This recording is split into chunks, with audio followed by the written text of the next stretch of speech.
There's a $100,000 livestock secret that big farms have been hiding from small farmers like you and me.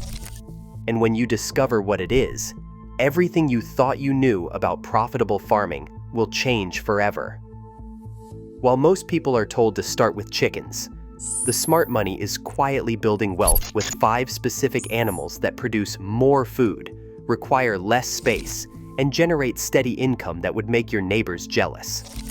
But here's the thing nobody talks about. These aren't the animals you think they are. In fact, one of them can produce over 200 pounds of premium meat per year in just your backyard. Another generates passive income while you sleep. And the third? It's so profitable that a single breeding pair can replace your grocery budget entirely. Big commercial farms don't want you to know this because it threatens their entire business model. When small farmers discover these 5 game-changing animals, they stop being customers and start being competition. So the question is, are you ready to learn the livestock secret that could transform your small farm into a $100,000 operation? Or will you keep struggling with what everyone else is doing? After World War II, American farming didn't just get bigger, it changed shape entirely. In the 1940s, most families kept a mix of animals, a few rabbits, maybe some ducks, a goat for milk. But by the early 1960s, a new breed of mega farm was rising across the country, built on the backs of chickens. The numbers tell the story. Between 1945 and 1960, U.S. poultry production surged by more than 400%. Industrial hatcheries churned out millions of chicks a week, while assembly line egg farms stretched for acres under one roof. The old barnyard mix was swept aside by a tidal wave of uniform, feathered efficiency. Robert Plamondon, a veteran of the pastured poultry movement, once put it bluntly, "Modern layers are 6 times more productive than heritage breeds. Apply the same to quail or rabbits, and you double your flock's output without even adding space." But the big farms weren't interested in alternatives. They wanted scale, predictability, and contracts. Chickens delivered all 3. By 1960, the top poultry companies could raise, process, and ship a bird in less than 8 weeks, for pennies on the dollar compared to the old ways. The fallout for small farmers was immediate. Local markets dried up as grocery chains signed exclusive deals with industrial suppliers. The government, eager to boost food security and exports, threw its weight behind the new giants. Federal research grants and extension agents promoted the latest broiler breeds and battery cages, while alternative livestock quietly disappeared from the spotlight. In a single generation, the definition of profitable farming narrowed to whatever the big players could scale. But behind the scenes, something else was lost. The knowledge of animals that could thrive in backyards, the breeds that turned scraps into food, and the quiet resilience that once kept family farms afloat. That silence didn't happen by accident. It was engineered, one efficiency metric, one contract, one regulation at a time. By the early 1970s, the rules of the game had shifted. Zoning laws, once written to keep city noise and odors at bay, started drawing invisible lines around what counted as a farm animal. In places like California, Texas, and North Carolina, local ordinances quietly reclassified rabbits, goats, and even honeybees as potential nuisances. The language sounded harmless, protecting neighborhoods from smells, noise, or disease. But the real effect was to squeeze out micro-livestock from backyards and small lots. Suddenly, anyone wanting to raise a few quail or keep a hive of bees faced minimum acreage requirements, permit fees, or outright bans. At the same time, a new contract system swept through the countryside. Poultry giants offered struggling farmers a lifeline. Sign on as a contract grower, and they'd provide chicks, feed, and a steady paycheck. But the fine print told another story. Growers had to build expensive barns to company specs, often financed with loans tied directly to the integrator. The contracts locked in every detail, from feed type to lighting schedules, and left little room for other animals, let alone experiments with rabbits or tilapia. If a grower wanted to branch out, they risked losing their contract, and with it, the means to pay off their debt. By 1990, more than 90% of U.S. chicken farmers were under contract, their barns branded with company logos, and their options shrinking by the year. For many, these policies felt like invisible fences. The promise of steady income came with a catch. Independence traded for predictability, diversity traded for scale. Meanwhile, the animals that once made small farms resilient faded further from view, not because they failed, but because the system no longer made room for them. The result was a quiet exodus of knowledge and opportunity, as small growers found themselves boxed in by rules they never voted for and contracts they couldn't escape. Mark Payne never planned to become a quail farmer. In 2019, he cleared out a corner of his Oklahoma garage, bought a starter set of Coturnix quail, and figured he'd try his luck selling eggs at the local farmer's market. By that spring, he was collecting over 300 eggs a week from just 40 birds, each one barely bigger than a robin, but laying nearly every day. The math was hard to ignore. Quail eat less than half what chickens do, thrive in stacked cages, and start producing eggs in just 6 weeks. At $4 a dozen, Payne's first season paid for feed, new incubators, and enough wire to double his flock. By year's end, local chefs were calling, offering $8 a pound for the delicate, rich meat, more than 3 times what chicken fetches. With 100 birds in less than 100 square feet, the profit was $2,000 a month, even after feed and supplies. Lisa Hernandez watched from across the fence line as her neighbors signed poultry contracts and built bigger barns. She'd spent years as a contract grower herself, raising chickens for a major integrator, sweating every delivery and inspection. When her last contract ended, she made a different bet. She cleaned out her old broiler pens and brought in silver fox rabbits, a breed known for fast growth and tender meat. Rabbits multiply fast. A single doe can produce up to 50 kits a year, each one ready for market in just 10 weeks. With 4 does and a buck, Hernandez filled her freezer and started selling fresh fryers to local butchers and families. Rabbit meat sold for $8 to $12 a pound, and demand only grew once word got out. Feed costs stayed low. Rabbits can thrive on forage and kitchen scraps, and manure went straight into her garden beds, saving money on fertilizer. Both Payne and Hernandez found something the big farms had overlooked: animals that turned small spaces and scraps into steady income. Quail eggs and rabbit meat don't just feed families, they build waiting lists.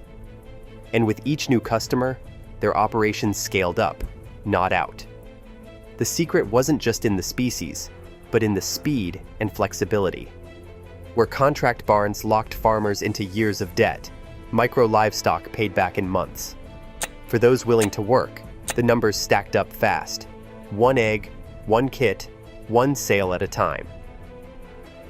A single hive, tucked behind a garden shed or hidden in a line of fruit trees, can quietly produce up to 60 pounds of honey each year. That's $500 or more in sweet golden income from just 4 square feet of space. No feed bill, no daily chores, just the steady hum of bees at work. Apiary consultant James McAllister calls it the ultimate passive income stream for small farms. Honey doesn't spoil, so it waits on your shelf for the right price. And with pollination services fetching $100 to $300 per hive each season, even a handful of colonies can turn neglected corners into cash flow.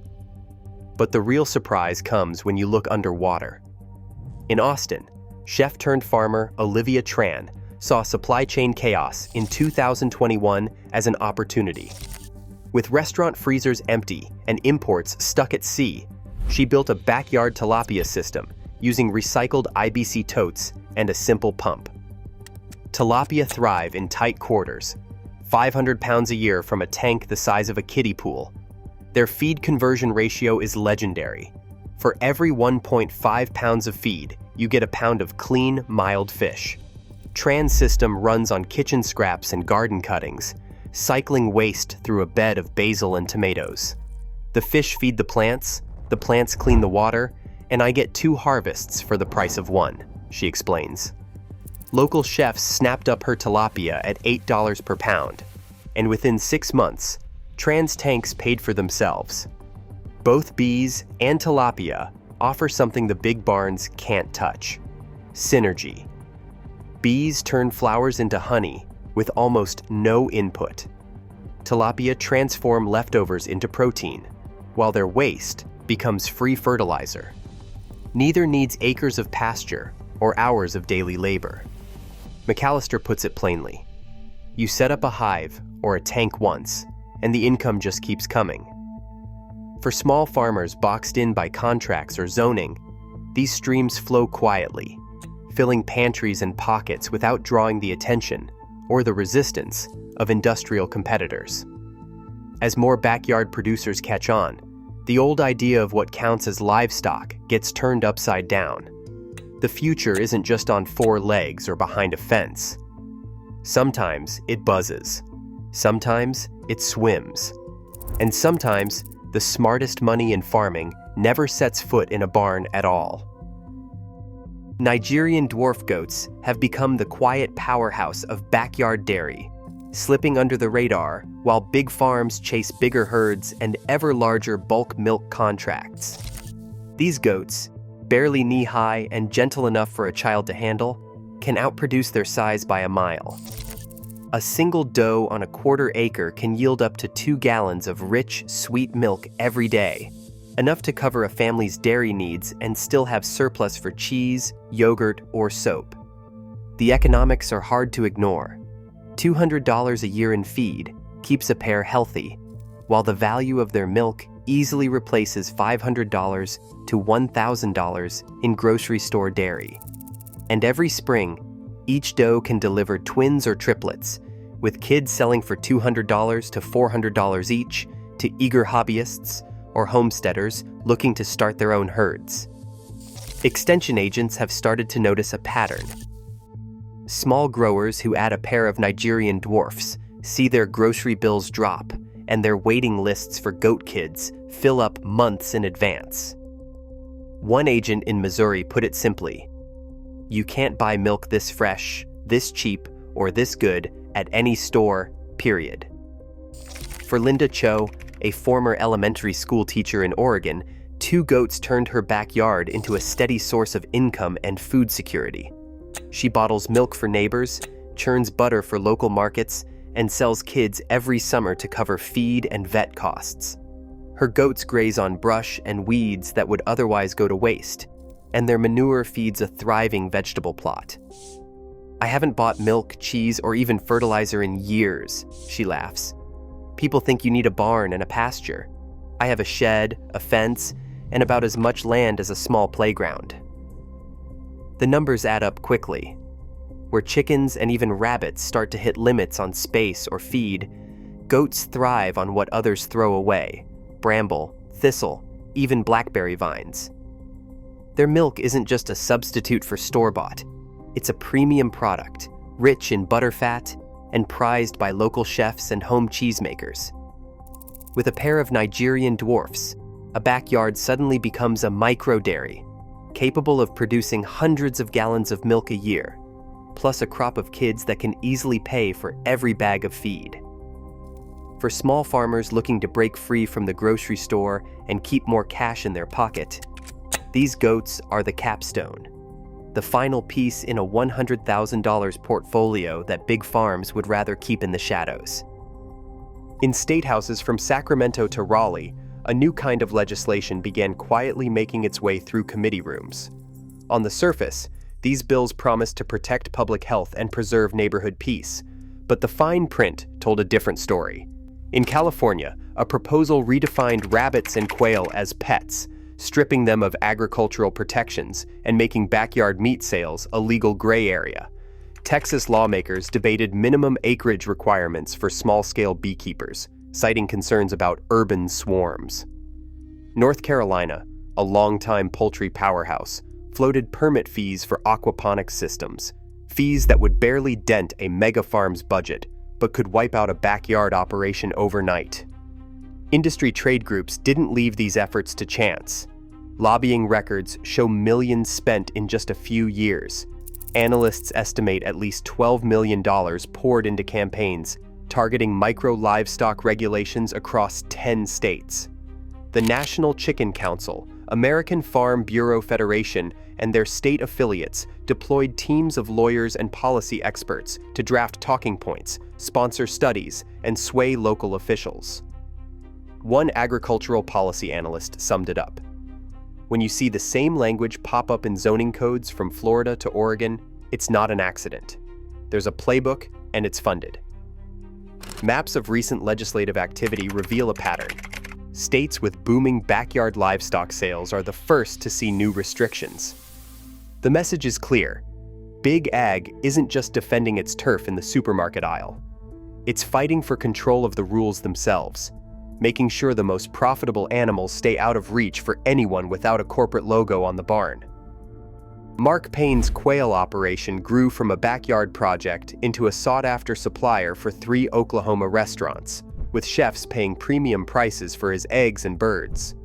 Orders for his hatching chicks filled up before winter ended, and his homemade stacked cages kept costs down as demand surged. Lisa Hernandez, once locked into broiler contracts, transformed her rabbitry into a local staple. Her Silver Fox fryers became a Saturday market favorite, and a charcuterie shop began selling rabbit sausage bearing her name. Lisa expanded her herd, added pelts for crafters, and sold composted manure to gardeners, matching her old poultry income in a single month, no corporate logos required. Olivia Tran's tilapia tanks caught the eye of Austin's newest restaurant, which placed a standing order for 50 pounds of fish each week.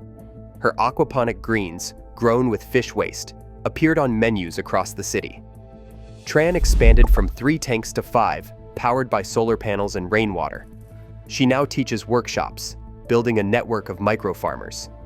Linda Cho's Nigerian dwarf goats made her a fixture at the food co-op, with her milk, yogurt, and soap selling out monthly. She partnered with a bakery for goat butter and sold spring kids to new homesteaders.